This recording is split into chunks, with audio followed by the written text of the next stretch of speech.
আচ্ছা, আপনারা আমার একটি প্রশ্নের উত্তর দেন তো, সিমরিম লুবাবাকে দেখে আপনাদের কি তাকে মেন্টালিটি সিক মনে হয়? হ্যাঁ, সিমরিম লুবাবাকে দেখে নয়, তার কথা শুনলে মনে হয়। আরেকটি প্রশ্নের উত্তর দেন, সিমরিম লুবাবা কি ছোট হিসাবে একটু বেশি পেকে গেছে? হ্যাঁ, এটাও তাকে দেখে নয়, তার কথা শুনলেই মনে হয়। সিমরিম লুবাবার কি পাকনা হিসাবে বুদ্ধি কম? তিনি কি একটু বেশি ঢং করে? হ্যাঁ, আমার বয়স হিসাবে আমি বেশি পাকনা পাকনা কথা বলি। এটাও তার ওই মুখের কথা শুনেই মনে হয়। তার মানে আপনাদের সব প্রশ্নের উত্তর সঠিক হয়েছে। মুখ খুললেন সিমরিম লুবাবা, বললেন তিনি নাকি ফেসবুকের কিছুই জানে না, তার ফেসবুকে পোস্ট করা, স্টোরি দেওয়া এসব তিনি করে না, করে তার মামা। আজও জানি না যে আমি কি স্টোরি দেই ফেসবুকে, কি পোস্ট দিই, এটা আমি নিজেও জানি না। আমার সোশ্যাল প্ল্যাটফর্মটা হ্যান্ডেল করে আমার মামা, যে হচ্ছে ভিডিও করছে। তিনি নাকি ফেসবুক কি করে ইউজ করতে হয় সেটাও জানে না।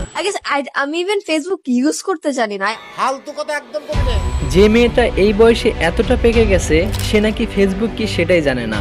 আরো জানে না তাকে নিয়ে যে ফেসবুকে এত এত ট্রোল হচ্ছে। I only know Instagram, but I don't know Facebook. क्या बोला तूने? I only know Instagram, but I don't know Facebook.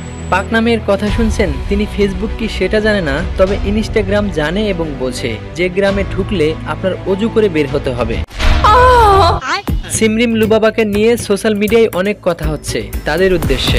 আপনাদের এত সাহস কি করে হলো? আপনারা হাউন আঙ্কেলের ভাতিজিকে নিয়ে ট্রল করেন। আসলে হাউন আঙ্কেল গর্তে, তা না হলে আপনাদের প্রত্যেকজনের খবর ছিল। তাছাড়া হানি আমিরের সাথে সিমরিম লুবাবার একাধিক মিল রয়েছে। খুশি হলাম তোমার কথা শুনে। ওইদিকে হানি আমিরের চেহারার মধ্যে এক মায়াবী মায়াবী ভাব আসে, এইদিকে লুবাবার মধ্যেও মায়াবী ভাব, পার্থক্য নেই। ওইদিকে হানি আমিরের হাসি, এদিকে সিমরিম লুবাবার হাসি প্রায় একই, এখানেও তো পার্থক্য নেই। তাহলে তাকে নিয়ে কেন ট্রল? আমার মনে হয় অনেক কারণ আছে। কারণ খুঁজতে বারণ নেই, আছে কিছু কথা, সাথে আছে হানি আমির আর আছে লুবাবা। লুবাবাকে আজ গুলিস্তানের সস্তা হানি আমির বানিয়ে দিয়েছে আমাদের সোশ্যাল সমাজ। একটা হানি আমির দেন তো। না মামা, এত দামি না, একটু সস্তার মধ্যে দেন। তাকে যদি সস্তা হানি আমির বানিয়ে ফেলেন, তাহলে তিনি আবার কেন্দ্রে দিবে। আমি লিটারালি কেন্দ্রে দিয়েছিলাম। আরে হাসি খুশি একটা মেয়ে। হ্যাঁ, হাসি খুশির দিন শেষ, এখন নাকের পানি আর চোখের পানি। তিনি নাকের পানি আর চোখের পানি ফেলবে না, তিনি অন্য কিছুর পানি ফেলে প্রতিবাদ জানাবে বলে জানা গেছে। কেন্দ্রে দিয়েছিলাম। তার এই কেন্দ্রে দিয়েছি নিয়ে কি হয়েছিল মনে আছে আপনাদের? কয়েক সপ্তাহ তিনি খবরের হেডলাইন হয়েছিল।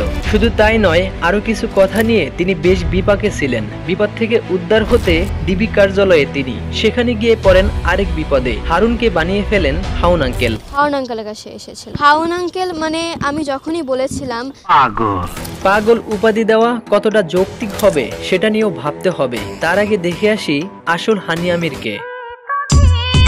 এটাই সেই হানি আমির, যার চোখ, নাক, গালও কথা বলে, আর সেই কথার পাগল এখন গোটা বাংলাদেশ। তার সৌন্দর্য এতটাই গভীর যে আপনি তার দিকে তাকালে কিছুক্ষণের জন্য ধ্যানে চলে গিয়ে ভাবতে থাকবেন, একটা মেয়ে এতটা সুন্দর কি করে হয়।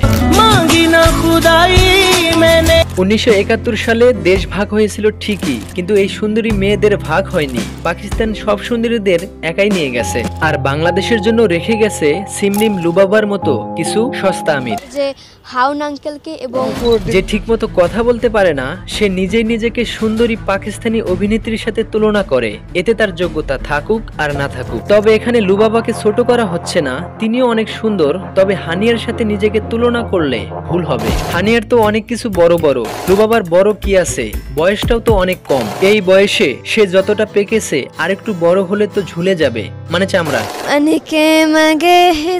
আসল কাহিনী হচ্ছে আসলে সেটা না। আসল কাহিনী হচ্ছে লুবাবা অনেকদিন ধরে আলোচনায় নেই, তাই তিনি আলোচনায় আসতে যাচ্ছে। আলোচনায় আসার জন্য হানিয়াকে বেছে নিয়েছে। তাই তো তিনি আগের করা ট্রল নিয়ে কেন্দ্রে দিয়েছিল, কিন্তু এখন করা ট্রল নিয়ে তিনি একটু বিচলিত নয়, বরং মনে মনে তিনি অনেক খুশি। আমি মনে করি মিডিয়ার লোকজনদের এমনই হওয়া উচিত। তাদের জানা উচিত যে যত ট্রল তত ভোল্ট।